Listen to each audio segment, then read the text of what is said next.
नमस्कार बच्चों, कैसे हैं आप सब। मैं उम्मीद करती हूँ कि आप अपने अपने घरों में स्वस्थ सुरक्षित हैं। देखिए बच्चों, हम जो पढ़ रहे हैं वो हमारा टॉपिक है व्यंजन संधि। अभी तक हमने जो पार्ट चैप्टर 3 पढ़ रहे थे संधि का, उसमें स्वर संधि वाला टॉपिक क्लियर कर लिया था। स्वर संधि में संधि के 5 प्रकार हैं, मैंने बताए थे आपको। दीर्घ संधि, गुण संधि, वृद्धि संधि, जन और आयाति संधि। वो 5 प्रकार हमने डिस्कस किए थे, उसके एग्जाम्पल्स भी सॉल्व किए थे। व्यंजन संधि का जो पार्ट है, ये 3rd पार्ट, इसमें मैं आपको बता रही हूँ कि व्यंजन संधि में किस प्रकार व्यंजनों में परिवर्तन होता है। देखिए, यदि तय के बाद च या छ आ जाए, तय जानते हैं हम, ता था दा धा ने वाला तय, तराजू वाला। इसके बाद में च या छ आ जाए बच्चों, तो आप इस च और छ के स्थान पर च लिखेंगे। क्या लिखेंगे बच्चों? छ लिखेंगे। यदि ज या झ आ जाए तो इसके स्थान पर बच्चों आप ज लिखेंगे। यदि ज या झ आ जाए तो क्या लिखेंगे बच्चों इसके स्थान पर? ज, यानी पहला वाला वर्ण। पहला वाला, इन दोनों में पहला वाला, अन्यथा ये कौन सा वर्ण है? तृतीय वर्ण, तीसरा वर्ण है। अपने वर्ग का तीसरा वर्ण है, ये अपने वर्ग का प्रथम वर्ण है। तो चेंज कैसे करना आपको ये देखना है। सब किसके बाद आना चाहिए? इस तय के बाद। इस तय के बाद च या छ आएगा तो वो छ में परिवर्तित हो जाएगा। यदि ज या झ आएगा तो वो ज में परिवर्तित हो जाएगा। यदि ट या ड होगा तो वो किस में परिवर्तित होगा बच्चों? टा में। और डा या ढ होगा तो डा में, और ल आएगा तो वो ल में ही परिवर्तित हो जाएगा। कंडीशन ये है कि यहाँ पर यदि त है तो इसके बाद क्या आ रहा है, आपको ये देखना है। यानी इस तरफ त है तो इस तरफ, यदि इन दोनों में से कोई है व्यंजन वर्ण तो उसके स्थान पर ये लिखेंगे आप। यदि इन दोनों में से कोई व्यंजन वर्ण है बच्चों तो उसके स्थान पर ये लिखेंगे आप। यदि इन दोनों में से कोई व्यंजन वर्ण है तो वहां आप ये लिखेंगे। यदि ड और या ड में से कोई है तो आप ड लिखेंगे, और यदि ल है तो आप ला ही लिखेंगे। अब देखिए बच्चों, इसमें आपको कुछ एग्जाम्पल सॉल्व करने होंगे।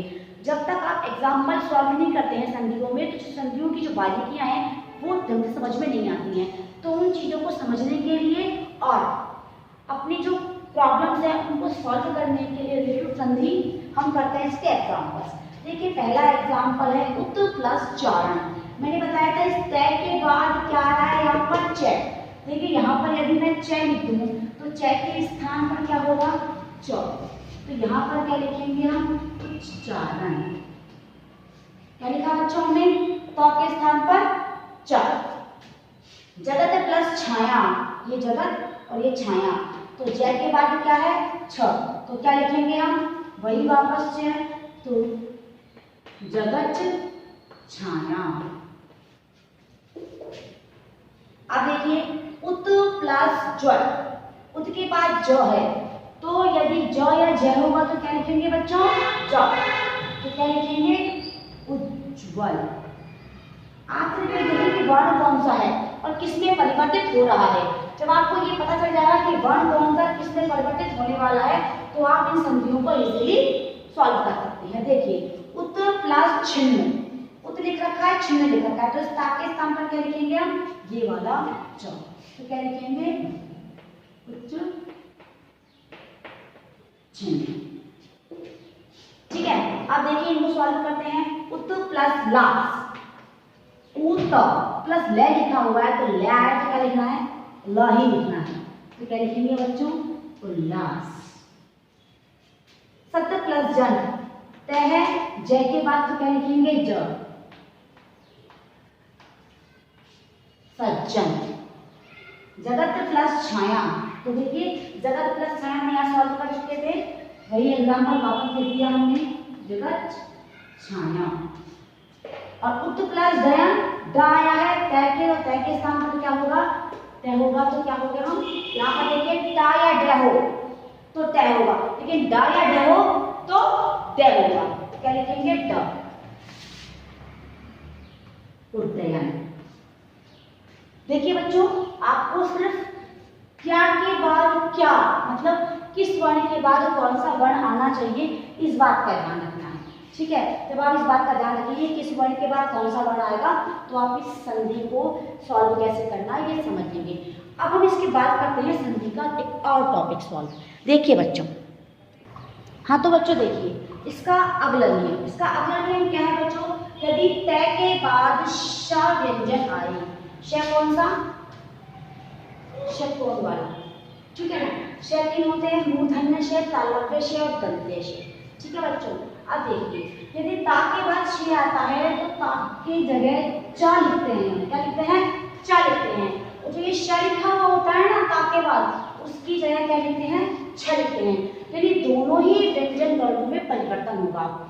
इस तरफ वाले में परिवर्तन होगा और इस तरफ वाले में परिवर्तन होगा। कभी कभी क्या होता है संधियों में बच्चों, इस वाले वर्ण में परिवर्तन होता है, कभी कभी संधियों में इस वाले वर्ण में परिवर्तन होता है, और कभी कभी बच्चों दोनों ही वर्णों में परिवर्तन हो जाता है। चाहे इस वर्ण को लें चाहे इस वर्ण को लें, दोनों ही वर्णों में परिवर्तन कब होता है ये आपको बताएगा ये वाला संधि नियम। अब देखिए, यदि ता के बाद श हो, यानी ये ता लिखा हुआ है और इसके बाद ये श लिखा हुआ है, तो ये ता बदलेगा बच्चों च में। किससे बदलेगा? च में। और ये श है ना बच्चों, ये बदलेगा आपका छ में। यानी इस बार संधि में दोनों तरफ के ही वर्णों में क्या हो रहा है? परिवर्तन हो रहा है। तो देखिए, ता के बाद श आया, ये ता लिखा और ये श लिखा, तो ता किसमें परिवर्तित हुआ? च में, और छ किसमें हुआ? छ में। यानी अब आपको करना है संधि नियम। देखिए, उत प्लस शिष्ट, इस तरफ ता है और इस तरफ श है, उत प्लस शिष्ट, तो उत की जगह क्या लिखेंगे? च, और शिष्ट की जगह क्या लिखेंगे? छ, और शिष्ट।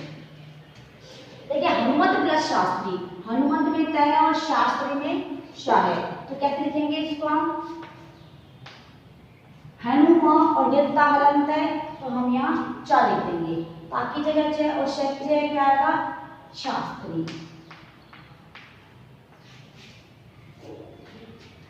ये वाला जो संधि नियम है बच्चों, ये जो एग्जाम्पल है, इस एग्जाम्पल को और इस संधि नियम को आप सबसे ज्यादा इम्पोर्टेंट मान सकते हैं व्यंजन संधि में। उसका रीजन क्या है बच्चों? क्योंकि ये एक संधि नियम ऐसा है जिसमें दोनों ही तरफ के वर्णों में परिवर्तन होता है।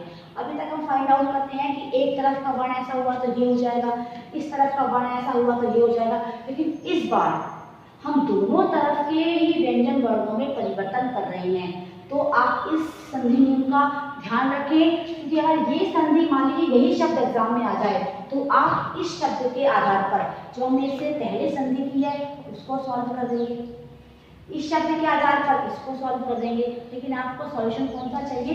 ये जो नियम हमने लिखा है इस नियम के आधार पर।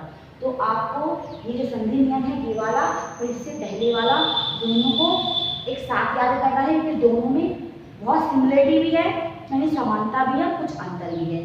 तो आज की क्लास में ये हमने तो संधि नियम डिस्कस किए हैं, अगली क्लास में हम व्यंजन संधि के और नियम डिस्कस करेंगे। Thank you and have a nice day.